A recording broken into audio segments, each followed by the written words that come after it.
Bennett, my man, the myth, the legend. How you doing today, sir? Good, Alex. How you doing? I'm doing very good. I'm doing very well because I'm very excited to have you here. Very excited to get the inside scoop, so to speak, on Dirty Dough and really learn more about you, your background, how you ended up in this racket, and how you got to where you are today. So, like, I always ask people, when they come on the show, first thing I always do is ask them to introduce themselves. I always laugh that I have a history of like botching introductions and not really underselling my guests and the kind of amazing things they've done. So would you mind telling us a bit about yourself, who you are, what you do, and most importantly, how you got to where you are today? Yeah.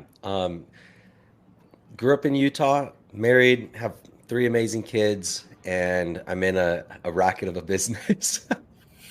I had my background has mainly been in sales, most of that being door-to-door sales, which led me up to leading a solar company that I founded with my brother. Ran that for a little bit until I stumbled across Dirty Dough initially as an investor to take the store from a delivery-only service out of a guy's apartment in Arizona to the first storefront, which was in March of 2022. March of 2020. At the end of 2020, I was pushing him to franchise it to me. To be the first franchisee. I was living in San Diego at the time. And instead he said, I'm looking to exit.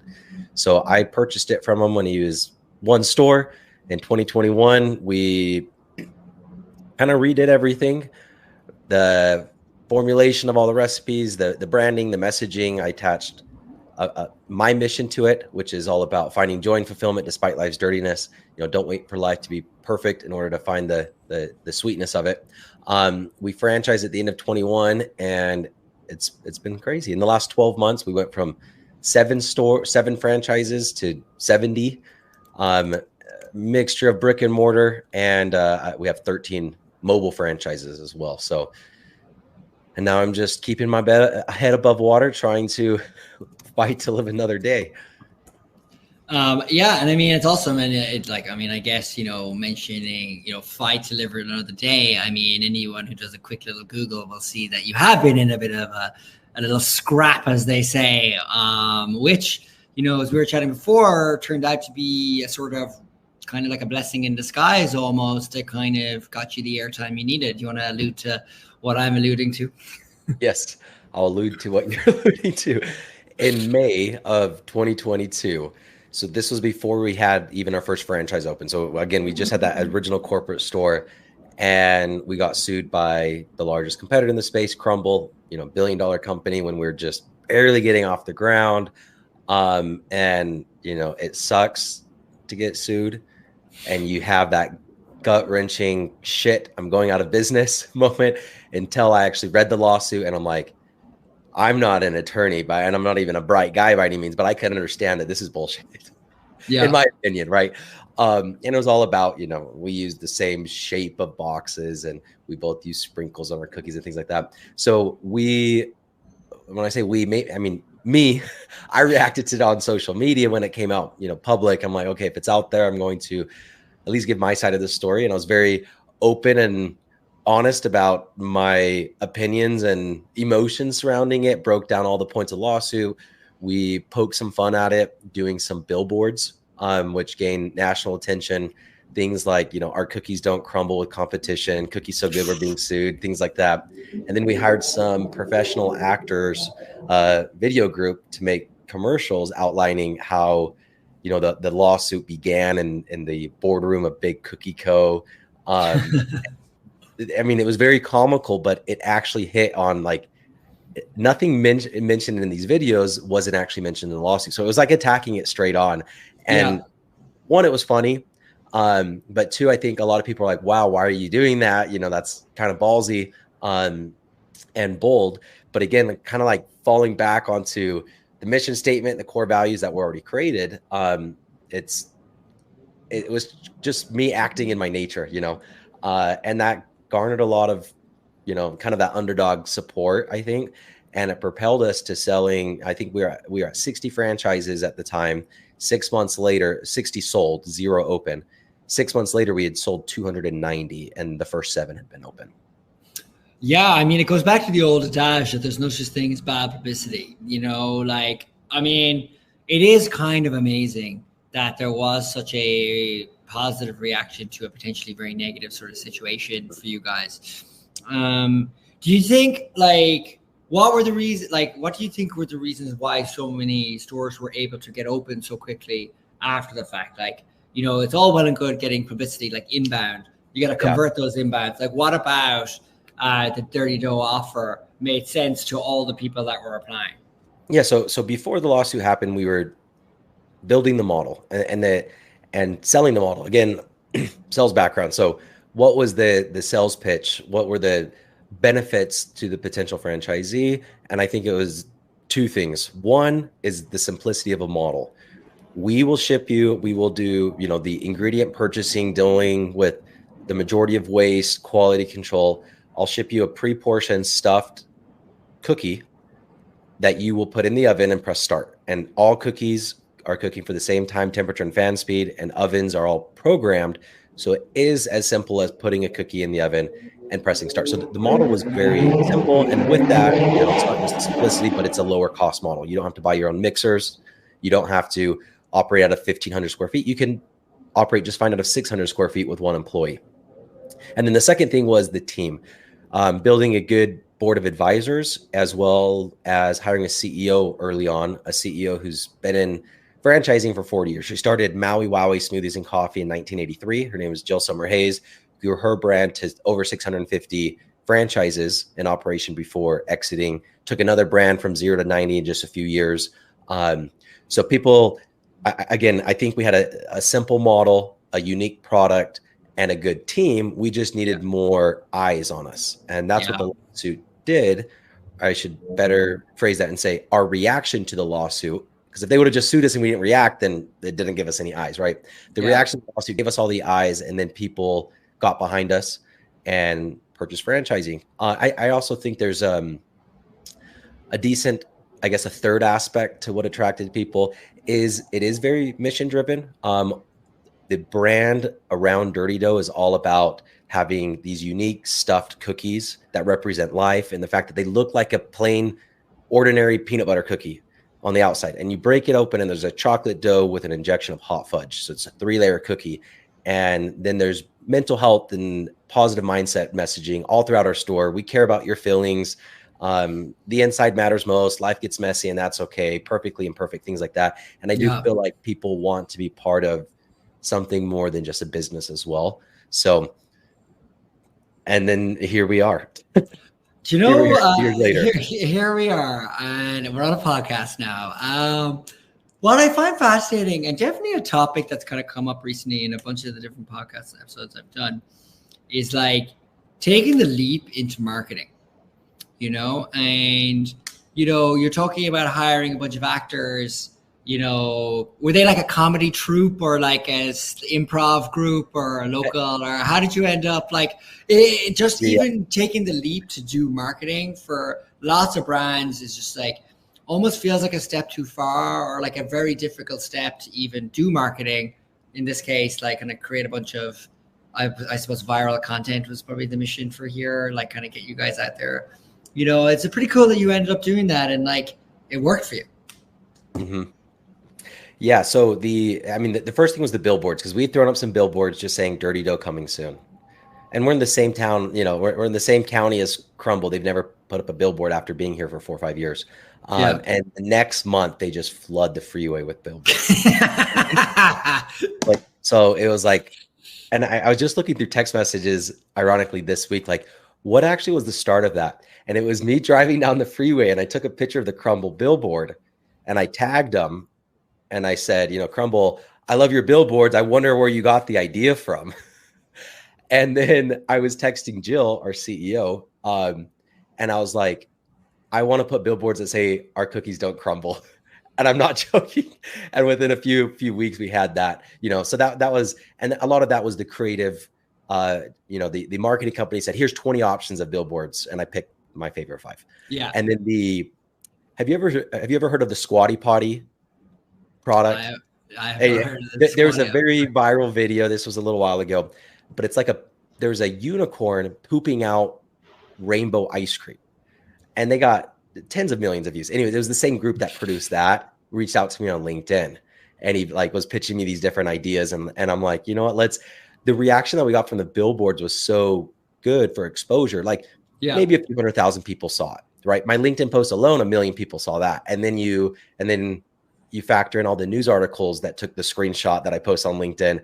We got millions of views, way more views on social media and the press than the actual billboards themselves. So the thought is, okay, if this cost us 30 grand or whatever the cost was, we just had to sell one franchise to make up the cost, and that was kind of the decision because, I guess it was a baby step, getting out there a little bit on social media, seeing a very positive reaction, then billboards and seeing a better reaction. And then, okay, well, let's make the leap to professional, ad videos, and same thing. It just kind of gave us that upward spiral momentum, which overall was amazing because we sold all the franchises. And then you asked, how did you open so many?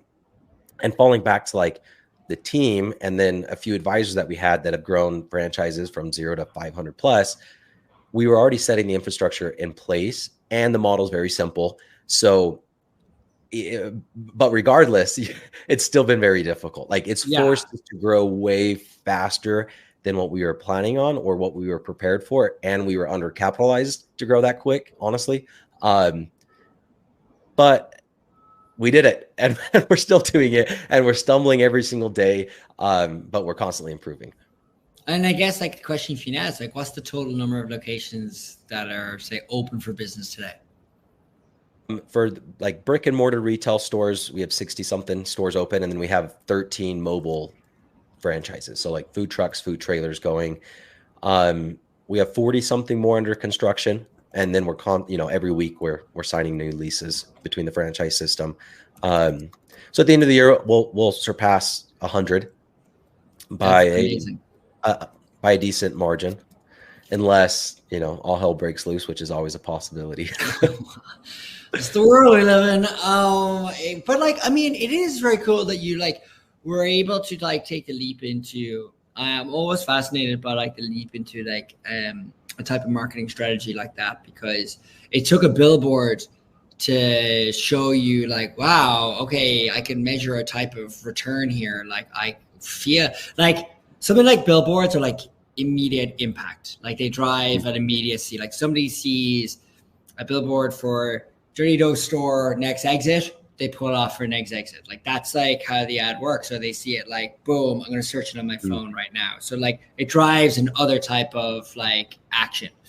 Whereas like, so seeing that and knowing that it was like catching kind of fire, to be able to then trigger a competitor to get into that game themselves, indicating even more to you that it's like, yeah, actually this is a, we're kind of catching heat here for like marketing, to then go and be like, all right, 30 grand, let's do it. If we get one franchise, because that's how I think about most of my marketing, is like the acquisition cost is really the revenue potential.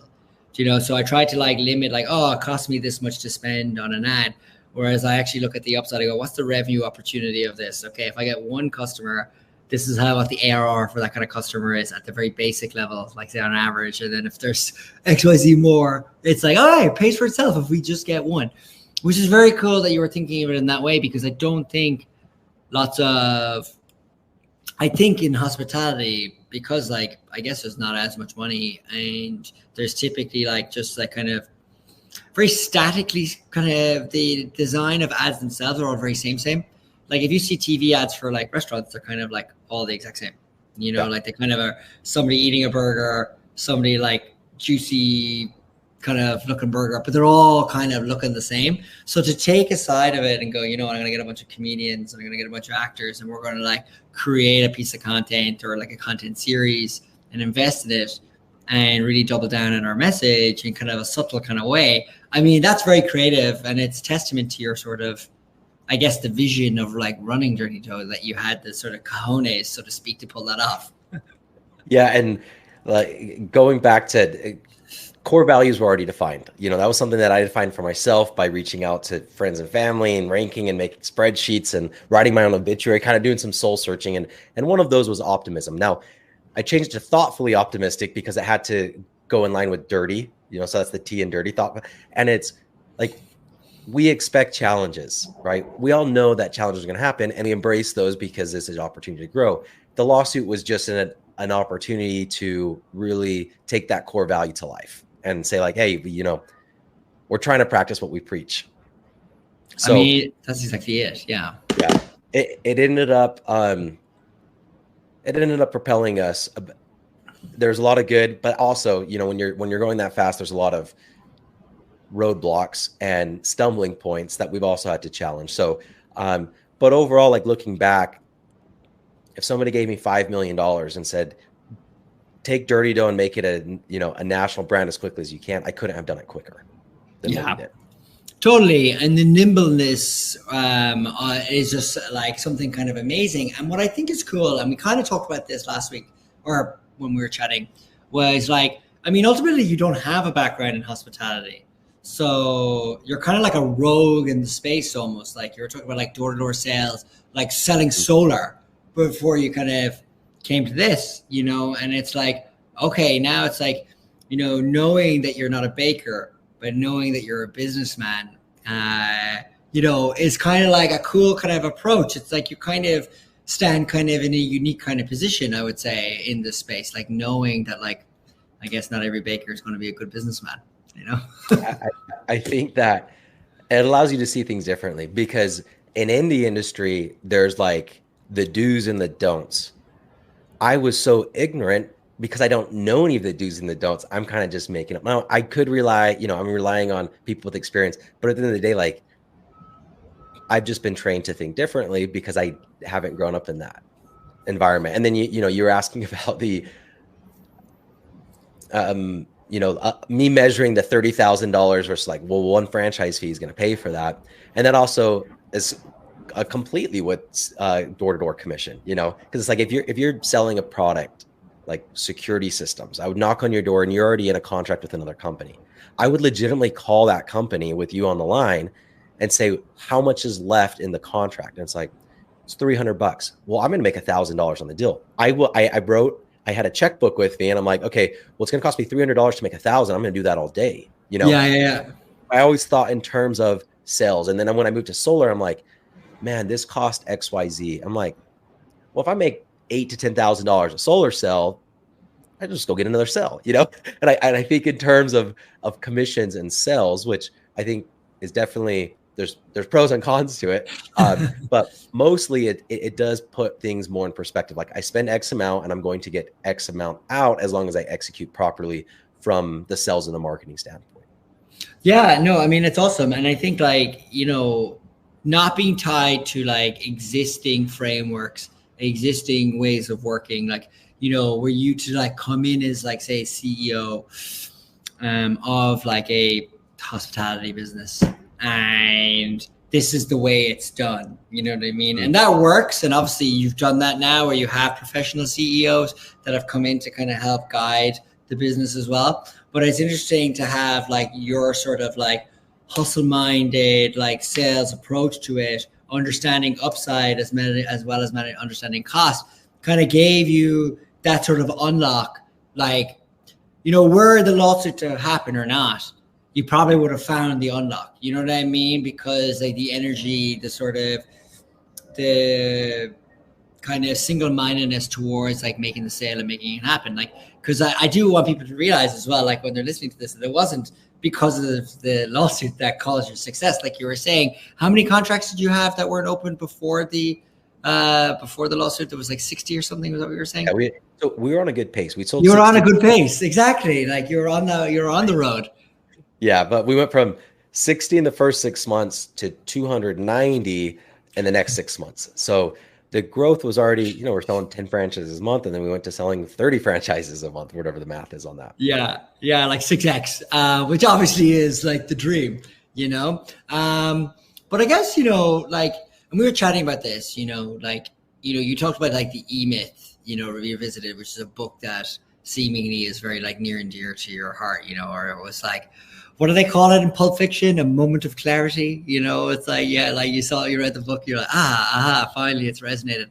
Like, what about that, like, kind of resonated with you? Because I see it in you as like, you're not a baker, but you're a businessman, and that helps you see things that like people who would be baking the cookies, or people cooking chicken their whole life wouldn't see, or would see different things differently? Yeah. So I learned it from my brother when I partnered with him doing the solar business. And he's like, you need to check out this book because we're going to do this activity. I was like, what's the activity? He's like, we're going to envision what the business looks like in 3 years. All the positions, you create the full org chart. So you're going to have a CEO and a CFO and a COO and a regional sales manager and a sales manager and a sales rep. And I'm like, but there's just me and you, Brent. Like, why are we doing this? He's like, we're doing this. Like, just trust me. So we do the activity. And then you built the whole org chart, and it's stupid because it's just like we're just putting our own names and everything. But one, it provided clarity on the roles between me and my business partner. And then two, it was very clear. So like for me, I was over sales. So I was sales rep, and I created the standard operating procedures of the sales rep. What does a sales rep do? How many hours do they knock? How many phone calls do they make? What is their commission like? What are their incentives? All of that. Once that is created, then I promote myself to the next position, and I hire the first sales rep, right? And now I'm the sales manager. Well, how much does a sales manager get paid? And what are the overrides? How do they do the trainings? How often are the trainings? And you create all of that, a standard operating procedure. And then you hire a sales manager. And then I became the sales regional, right? So it just shows you that the E myth and the E in E myth is the entrepreneur myth. And the entrepreneur myth is, as long as I own my business, there's freedom. I'm an entrepreneur and I'm a business owner. And the opinion of this book is, well, no, you're not. You're still an employee because you work for yourself, and it's not a good job because you work the longest hours and you get paid last. So you need to get out of the mindset of like owning your own job to owning a business.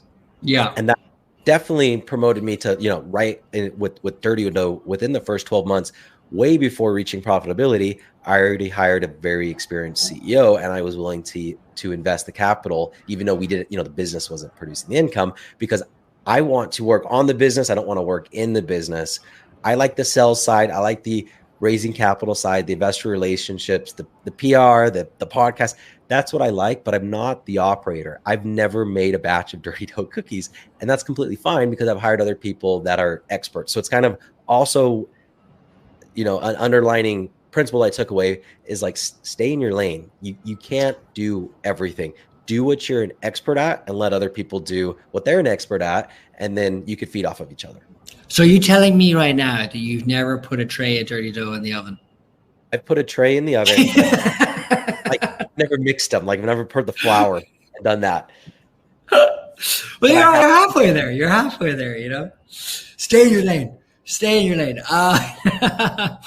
But, it takes an enormous degree of humility to recognize that in oneself, because I guess the entrepreneur in and of themselves is very vision focused and very how would I describe it? The typical entrepreneur would be doing everything they can, across the board, from I'm doing the P&L today, and I'm doing, sales, and I'm doing marketing, and I'm doing PR, and I'm doing operations, and I am fingers in all the pies, fingers in all the cookies, so to speak.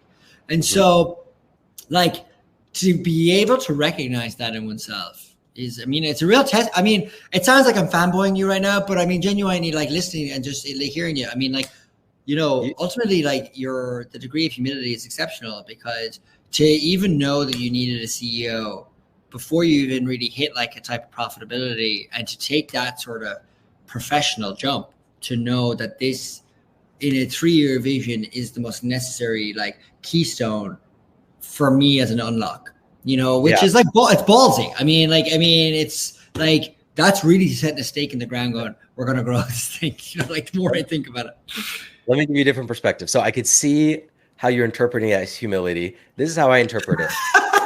I fully believe that as humans, whether you want to call it selfish or self-interest, we're always acting in our own self-interest. So is Alex going to buy a franchise from a solar dude and a door-to-door salesman? No. Are you going to buy a franchise from a 40-year vet in the franchising space? Probably, right? So again, sales hat, I have product, what's the best way to create the product and improve the product so more people will buy it? Well, it's leading with the CEO with experience, because that builds trust in my consumer. As well as, again, back to the, is it humble to recognize my skill? I picked up that skill really from doing door-to-door sales, because it's, Yeah. okay, how much money do I make when I'm sitting table to table with someone presenting a solar presentation? I make several $1,000s an hour. Like that's the math, because I've done the math. How much money do I make on the follow-up and the asking for referrals and all that? A lot less. So I outsourced all of that. And that was what I built the solar company around, is we had a ton of people out of the Philippines, maybe 24 people, that did all of the quote unquote dirty work for the sales reps, setting up appointments, getting the utility bill, confirming the appointments, doing the follow-up, sending gifts, asking for referrals. All of that was, and the pitch to the sales rep was, hey, focus on what you're good at, selling, because you make the most money if you spend most of your time presenting.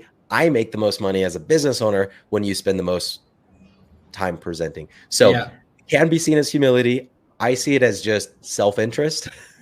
And I'm looking, what's the best for me, my company, my franchisees, my employees, and it's typically growth. So how do you get the most amount of growth? But I do appreciate the compliment.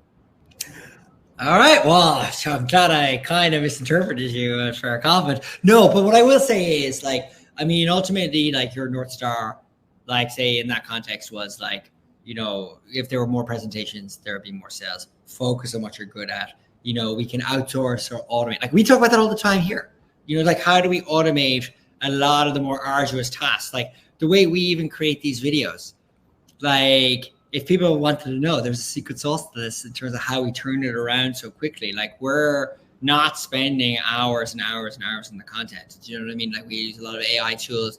We use a lot of creative tools that help us cut up the content. A lot of publishing tools, a lot of scheduling tools, a lot of things that, like, if you started doing this, you do all those manual things.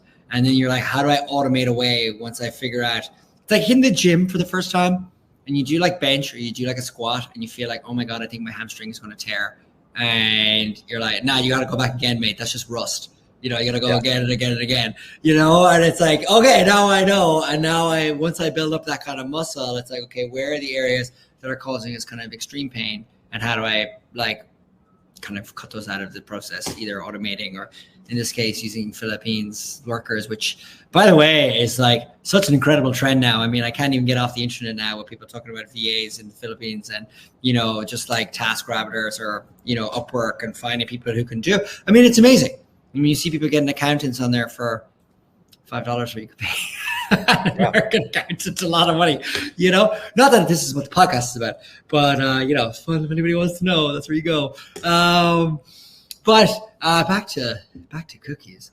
I think, you know, one of the things as well, you know, you're talking about, you know, advisors and getting them into the company early as well, and kind of actually granting them types of equity as well into the business as well, and trying to, I suppose, align the incentives for their expertise to help you grow your business, and their equity. I mean, if it grows, more power to them as well. Like, what was the moment that you realized that it was, like, say, equity and not really like a type of salary or a stipend would be a thing to, like, motivate a type of advisor? Yeah, I took a startup course. So I'd exited my solar company. I bought Dirty Dough. 6 months later, I sold my solar company to go full-time into Dirty Dough. And I took up a course that I've made, like, literally all of my siblings take the course that are in, because it was so beneficial to me. And it's a 3-day startup course called Startup Ignition. They do it once a quarter. And I'm like, you know what, should I take this? Should I not take it? I have to fly out there. I have to pay for hotels, you know, because I was living in San Diego at the time. Oh, what the hell? You know, nothing happened, you know, worst case scenario, I learned some stuff, you know. So I take the course, and I heard advisors before that meant a bunch of old people in a wooden room talking about public companies, you know, like, but that's a board of directors. I didn't know there's a difference between a board of directors and a board of advisors. So it's like, okay, well, what the hell is a board of advisors? And he's explaining this, and he goes, you need to get advisors that are experienced, that have been there, done that. How do you pay for advisors? You don't pay them. The standard is not to pay advisors. The standard, I mean, that's a consultant if you're paying them. Yeah. An advisor is typically, you give them some equity, and it's typically a fourth of a percent to maybe 1.5%. That's the standard. And you subject it to a 2-year vesting period. So if you're my advisor, Alex, and after 3 months, you're not answering my phone calls, I can fire you and I retain all of my equity. Yeah. I don't, even if I was going to give you 1%, because I fired you after just 3 months, I get to keep it all. So it protects the business. So that first advisor was the guy teaching the startup course, because his first business in like the early 2000s, it had an initial public offering and a valuation of $30+ billion. I'm like, who better to be my senior advisor than the guy teaching me about it? And he's like, okay, so I'm trying to pitch him this idea, because again, we're not even a franchise yet. I don't even have anything. I just have an idea and one little store. So I had to kind of sell him on it. And he said, okay, one condition, you have to leave everything else behind. And I'm like, well, I already sold the solar company, but I only have one meeting that I'm required to be at a week, and I make a decent salary, and I have a few $100,000 in stocks. And I really don't have to do anything. He goes, I'm not going to be your advisor. You have to quit completely. And I'm just like, this guy's crazy, whatever. And I did it. And then I said, hey, John, what's next? And he brings in Steve Hart, who's the owner of Property Management Inc. He's been running that business for over 2 decades, and it's the largest property management franchise in the world. So it's like, okay, now we got Steve, who's the third one, because you first get John based on an idea, and then John brings in Steve because John's credible, and then now I'd use John and Steve's reputation to go get my third, who I thought was going to be my advisor, which was Jill Summer Hayes, who ended up being the CEO. But you kind of take one and then put your sales hat on, and it's like, okay, well, people don't trust Bennett, but maybe they trust John. People don't trust Bennett, but maybe they trust John and Steve. People don't trust Bennett because of his age and his lack of experience, but maybe they trust John, Steve, and Jill. And then we kind of built it from there, which led to our current CEO, which is Greg Majewski, who was the former CEO of Jimmy John's. He came on as an advisor about a year ago, and as of 3 months ago, he's been our CEO. And then Jill moved over to president. But it was kind of that upward trajectory. One, I didn't even realize that was possible. Who the heck is going to take 0.5% or percent in a company that's worth nothing? Well, nobody is, unless you can sell the vision.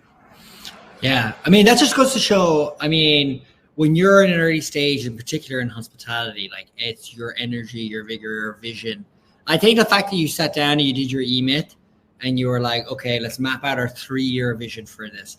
And you designed your hierarchy. You'd kind of designed, what did you phrase it as? Not like a job for yourself, but like as a, you want to work for yourself. Yeah. The difference between a business and a job. If you don't show up, you don't get paid, right? So you look at most small business owners, like the bakers, the example used actually in the book. If that baker/business owner doesn't show up to bake the bread, guess how much money she makes? She makes no money. So it's like, do you have a business or do you just have a job that you own?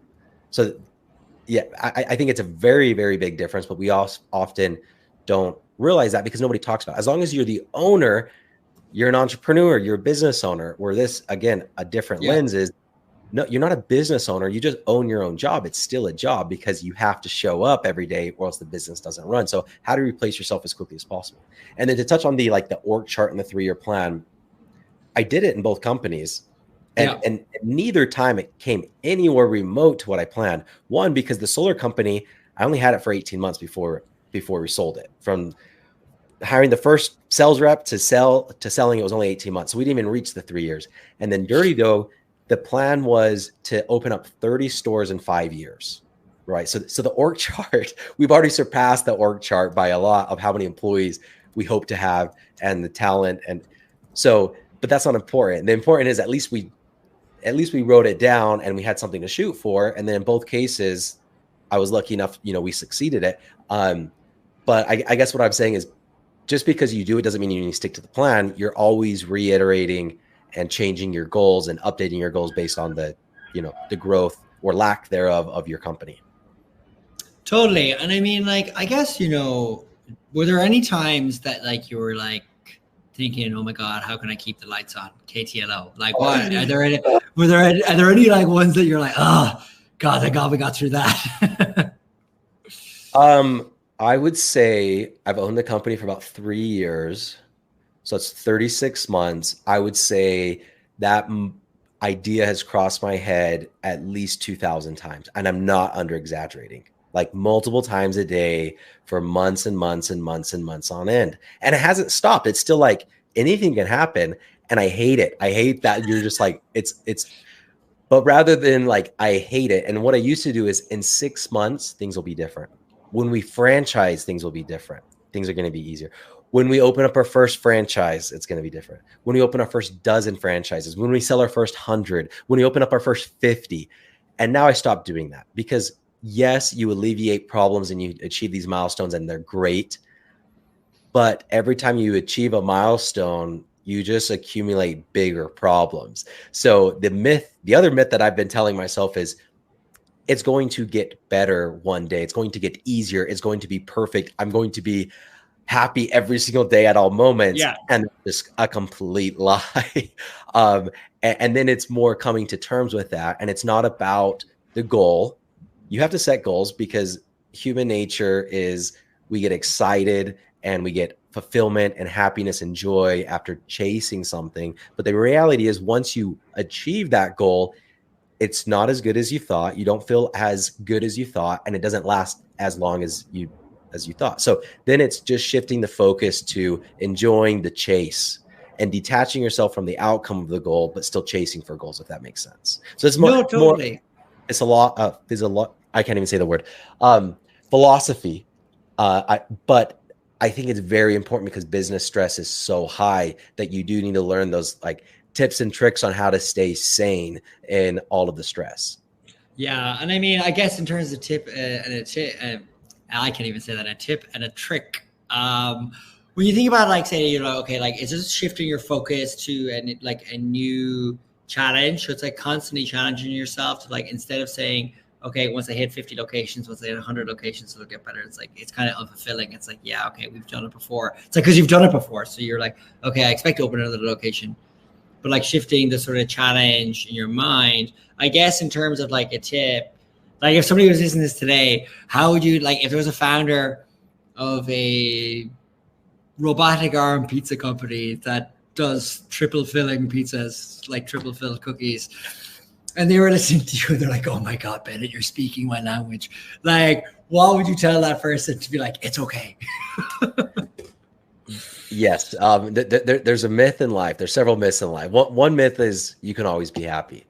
For whatever reason, we think that that's true oftentimes. And then the other myth is if there's people out there that have enough wealth and fame and knowledge that if I can only get to what they're doing and be who they are, then my problems will go away and I'll be happy all the time. Doesn't exist. Doesn't exist. Out of the 7 billion people, that doesn't exist. So it's more just recognizing that the goal isn't a state of complete peace and calmness and happiness and no stress, because it doesn't exist. That's been my goal for so long, and it's no longer my goal. Like I still want to have more of that in my life, but I'm not chasing that because I know that it's not possible. So and then it's okay, well, what is possible? Well, what is possible is to feel higher, emotional states, greater compassion, love, and grace for all the millions of mistakes I make while I'm growing this business, knowing that that's just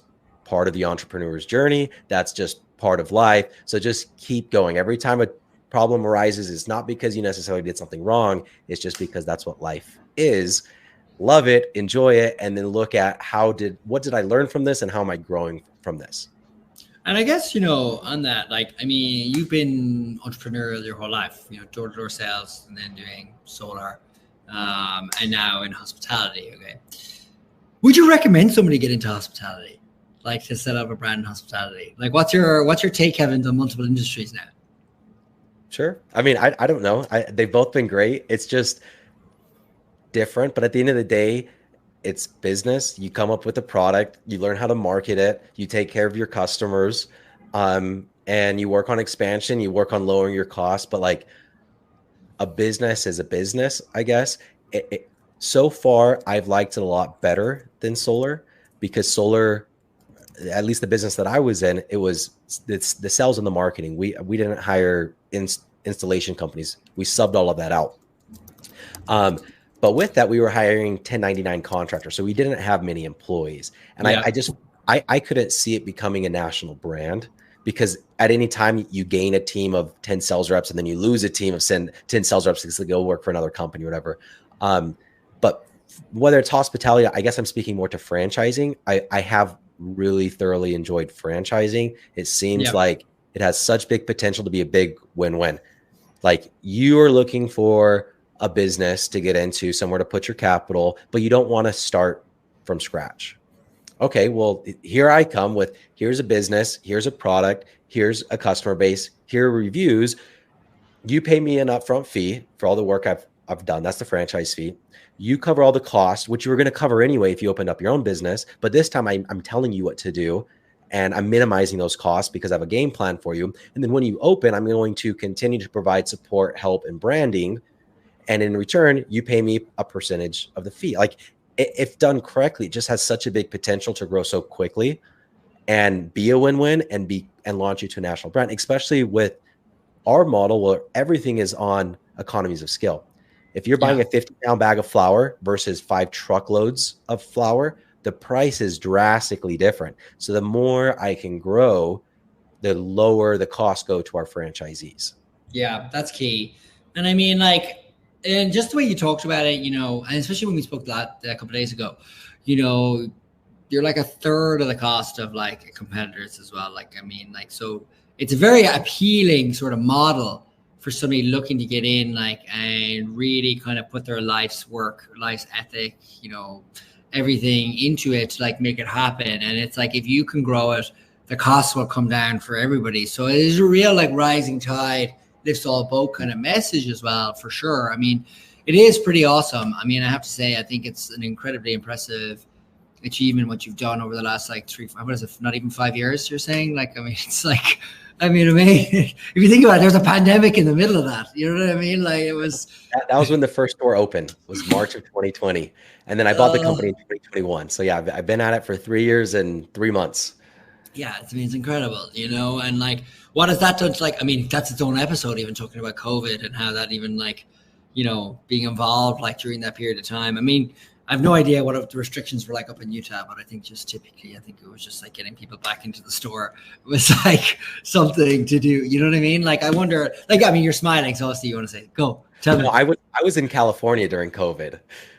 And it was well, you were in Southern California, which was not the same as the Northern California I was in. Yes. So I was in northern San Diego, and it was actually not that bad. Probably the best in California. But if I drove up to LA for any meetings, if I didn't have my vaccine card, like, I went with the dude, and his family owns the freaking restaurant, and they wouldn't even let us sit outside because I didn't bring my card. And I'm just like, what? Yeah. COVID started a year and a half ago. I'm outside. I think the science has already came out, but it was, it was a little crazy. But at the end of the day, like, looking back, and the first thought when you said, let's talk about COVID and another, I'm like, it didn't even really cross my mind. It was just another challenge, I guess. And like, looking back, that's not even part of my story growing during COVID, because it was just a circumstance that happened. And I haven't really put a second thought, maybe because I came into the industry during COVID and I didn't know anything different. Which I think is actually probably like from a mind, because I mean, I feel like everybody in hospitality is kind of traumatized by the experience, in the sense that like they harken back to it as like, you know, like, I was slinging the dough. You know, people who own pizza shops were like in there, you know, people thinking about like people calling sick. It's like, okay, like then somebody else has to go. To your point about being like the owner, like who runs a business, like you're talking about the E-Myth and the baker. If the baker doesn't go in and bake the goods, there is no money made. You know what I mean? And it's like during COVID, I guess, like there were chefs not showing up. So yeah, owners had to get in there and like smash those burgers. You know what I mean? Like the burgers had to go out, you know, which is like, I basically just tells me that like an incredibly resilient business. Like, people forget that hospitality was frontline. Like, people think of frontline workers as people in hospitals, but they forget that there were people in groceries and people in hospitality, like in restaurants, in, you know, any hourly workers, like being at the forefront of this. Do you know what I mean? It's like, yeah, they were there. They were doing deliveries. They were the ones wearing the plastic shields, when people were doing curbside and pickup and all this kind of stuff. You know, it was like incredibly resilient business, and I mean, or industry rather. And I mean, it's a testament to you as well that it's like, you know, it was just not even part of the story. It was a macro event that was happening while you were launching, which I think, to be fair, lots of the kind of younger entrepreneurs that I've spoken to on this pod would kind of agree with you as well. It's like, you just have to go do it. You know, whether there's a global pandemic outside, it's like, I guess you're invested, so you got to figure out how to make it happen, pandemic or not. Yeah, I read a stat recently, which I didn't fact check, so it could be total bullshit, but I'll tell it to you anyway. It was like 80% of Fortune 500 companies were started during a down economy. Because if you could survive a down economy, you're going to survive any economy. You know, so like if you made it through COVID, or if you launched your business during COVID, when times were lean or when interest rates are going up or whatever that is, you're setting up your business for success. Because if you get, again, if you can operate out of a tight economy, you can operate out of a booming economy, where the booming economy, everybody starts businesses, you know, like interest rates plummeted. So many new mortgage brokers were there, millions, you know, like everybody got into the business, and then mortgage rates went back up. People stopped refinancing, and then half the industry's gone, you know, because they didn't make it, because they didn't know how to do it during the tight times. So maybe I'm just telling myself that to feel better about myself, but and maybe it's true. Who knows? Yeah, I mean, it can be both, not mutually exclusive. Here, you know, we've hit like over 45 minutes of chat. Can you believe that? Oh yeah, it flies. It flies, man. I mean, Bennett, I guess I put an F-bomb in here and then get us an explicit rating, and then the episode will never be seen and be shadow banned. So I will refrain from my F-bomb, but I think you're a bloody legend. And I think, you know, I appreciate you so much coming on the pod here, man. Like, what would be your not your final words, your last words on the pod here? Just like as a word of advice for any sort of founders that might be potentially listening, or people listening to go, yeah, I could get into franchising. Yes. The most beneficial of everything has been determining my mission statement and like what I wanted. And it can't be, I want more money, because money isn't anything. I can't be, I want to donate more. It has to be an emotion that you're after, and that the one that you want to feel for you, your loved ones, and your customers. Like the mission has to relate back to emotion, because we're emotional creatures, and narrowing it down and getting clarity on that will help influence every decision you make thereafter. I didn't do that in my solar business. And that's been such a big difference of like actually having a mission, a goal, a larger purpose, and having it emotion based rather than financial based. That's awesome. Bennett, you're an absolute legend, man. Thanks for coming on. Thanks for hanging out. Thanks, Alex.